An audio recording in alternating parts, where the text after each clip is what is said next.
Akeem Davis-Gaither, someone is going to get a good football player. He's projected as an off-the-ball linebacker in the NFL. It's interesting, he doesn't play a lot of that at Appalachian State. He is primarily an outside backer in a 3-4 scheme. He's used a lot of different ways. In addition to that Sam role, they'll often have him cover a slot receiver, align him a little bit like a will in a 4-3, kind of a wide will. He's really exciting because he does so much so well. Good pass rusher off the edge, despite him being 220. He knows how to use his hands, knows how to get around blocks and set blockers up. Very, very good in coverage. Extremely aware in zone coverage, but like I said, they'll line him up over wide receivers. He's so versatile, you know, he could probably play safety.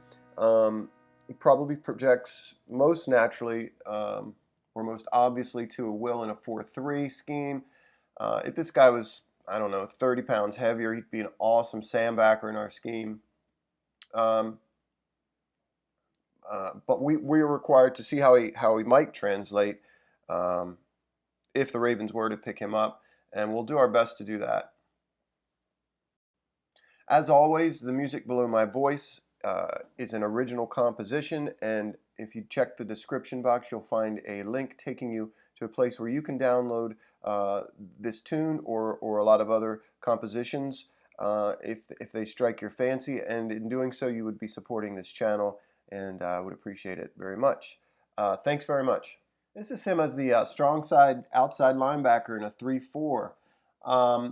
Carolina's going to run counter to his side,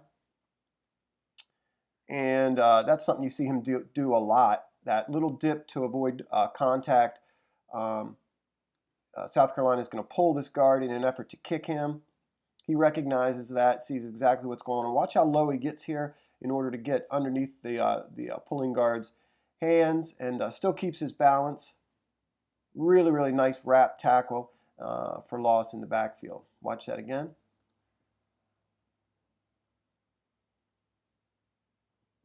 It's a nice looking play here, very similar. Carolina is going to run counter to his side. Again, he's an outside linebacker in a 3-4 scheme. Again, he stops the back just before the line of scrimmage. Stays square, shuffles, and this is a read option look with the guard pulling his direction. This little move that he does is twofold. He's setting the edge here by avoiding this tackle. And as he does, he realizes that's going to force the back inside. So it's really as I said, a twofold idea that he's trying to undertake here. He is doing this to number one, set the edge and avoid the block, but having that sort of unique wherewithal and athleticism to get low enough, bend back, and wrap it is somewhat unique, I think. And you see him do it regularly.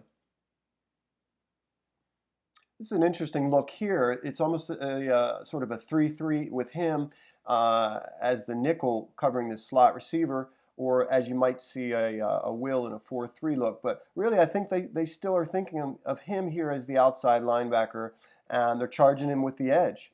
And if he reads run and this nickel, or excuse me, and the slot receiver if he has to cover. He does another very similar looking thing on this pulling guard. You see his speed, both in recognition of the play and in getting outside of the guard here, who's setting about to kick him out. He's going to feel that other linebacker or lineman kind of win inside there. Nice burst to get outside and get on this tackle. Good wrap tackle, good physical tackle. Watch it again. Not to belabor the point, but it's really just to show how consistent he is at getting off, or not getting off, but getting around the blocks as an edge defender in a 3-4. Almost see like a basketball type shuffle there. Once he's square to the line, then he kind of goes square to the pulling guard to get out and set the edge here. And then that really, really unusual ability here to quickly dip his shoulder and get under the lineman. You can see the lineman kind of turn and wonder how he got by him so quickly as he whiffs. He makes a play again in the backfield. Watch that again.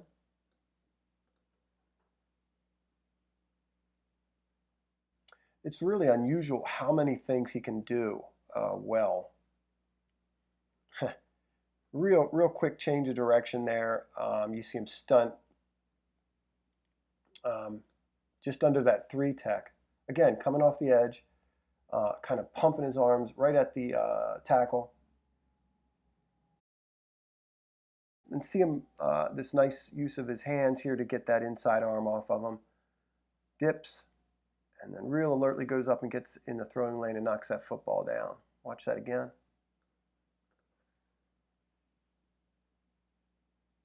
This is Davis-Gaither off the edge. Real nice rush here. One-on-one with the right tackle.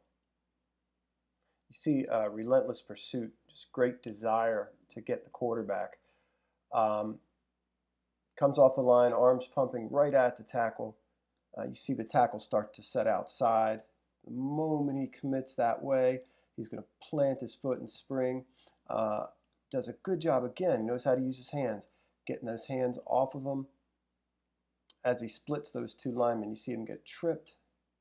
And then here's the desire part of the package. Watch that again.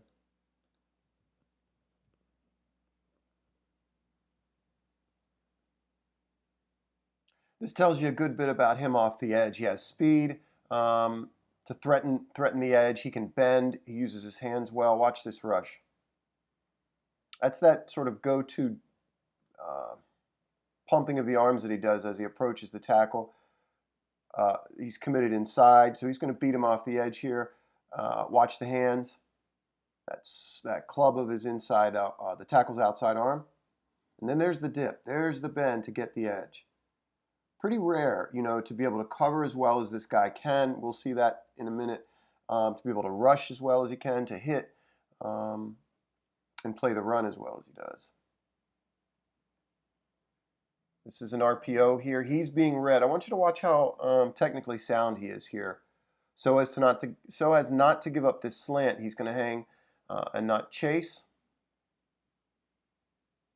He notes that the ball's been pulled, and the quarterback keeps. Then he turns his attention. You can see his eyes right there to this outside number 1, and then bursts to cover that.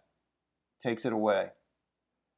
You see his really his awareness in zone coverage here, but also his being patient and technically sound here so as to not bite on this run away from him and come downhill. He understands he's being read. As soon as the ball's picked up, you see him drop, turn his attention to the outside receiver, and then sprint to take that away. And I really like that. I really like this play, what this shows about him. Really great job in zone coverage again. Just shows a good understanding about where the first down marker is and what the offense is trying to do, where the receiver is. Also doesn't take off after the quarterback. You can watch the quarterback's eyes off the ball. This is Davis-Gaither here. That's where his eyes go, to one of these 2 receivers off the ball. As soon as he sees Gaither kind of out there in the flat, he's not going to take a chance. He turns off of that side of the field. He does a nice job, I think, here of being aware of both of these receivers. Quarterback's going to be flushed and leave the pocket. And watch him stay home here. Watch him stay home, and the awareness that he has. He kind of runs to the sideline just a little bit to get under this receiver. He has an understanding where he is, where the sticks are. Again, he stays home, takes away that route. This is him as a wheelbacker in a 3-3 or a 3-man front, and this is key to me in terms of us projecting him. First off, he's being read here. Again, real patient, good understanding of what's happening, and he stays home, just shuffles, explodes downhill towards the ball carrier, physical tackler, sort of slams into the ground, makes the play in the hole. But what's key is the D tackles or the guys up front keeping guards and linemen generally off of him, allowing him to roam free, but more particularly having a Mike backer that can come downhill and do that. Really take on blocks, sort of freeing him up to chase and make these sorts of plays in the hole. Watch it again.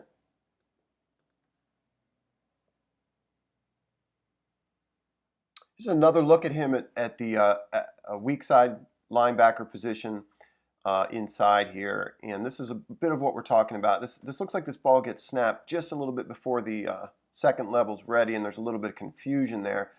I don't think it does him any favor that the mic sort of goes away. See him turn his back to the play, and ultimately that's the gap that the running back gets in.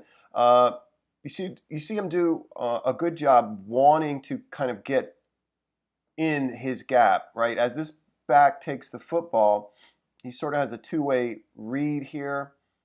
I think what you would expect him to do is get into this block and not let the block get into him. Probably the outside shoulder, that looks like that's his gap. In a perfect world, maybe he reads this lineman and then takes on the inside shoulder, where really he's got a chance to make this play as the back cuts it inside. Again, you see the mic kind of turned out of the play here. I think he's confused. Maybe he's dropping into coverage. I'm not sure what he's reading there. But yeah, that's what we're after is, in terms of him cleaning up how he takes on blocks, because he's occasionally going to have to do that. There's no question. You can see the guard gets into him, and he just kind of waits on it. Here you see him taking on the block of the tight end, doing a good job shuffling backside. That's him right there, 24. You can see he's got some pop in his hands. You can see that it makes a difference. Him taking the block on here at the line of scrimmage, gets into the tight end and knocks him back. But good job recognizing the play right away and the blocking scheme up front. Kind of shuffles, getting in his gap. Then he takes on the block. You can see the back. Cut that outside of where he is, and then he gets in on the tackle.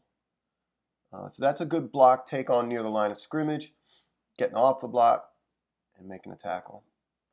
Here you see him taking on a pulling guard off the edge. Significant size difference here, but a couple things you want to point out. He does a good job taking on the outside shoulder, but he loses the leverage against this guy.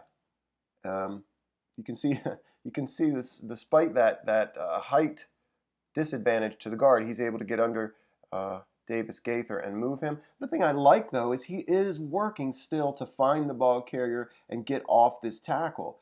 And he effectively gets double teamed here. One more look at him at weak side linebacker. Based on pre-snap, the way it looks, he's a B-gap defender here. You can see him kind of wait, a little bit hesitant. Lets that block get into him. Ultimately, it does go through the B-gap. You want to see him take on this lineman. And you can see him try to hedge his bets there. And that's just something he's going to have to get more familiar doing. Like I said, he's primarily an outside backer in their scheme, and really exciting player. I mean, he's, like I said before, somebody's going to get a really good football player.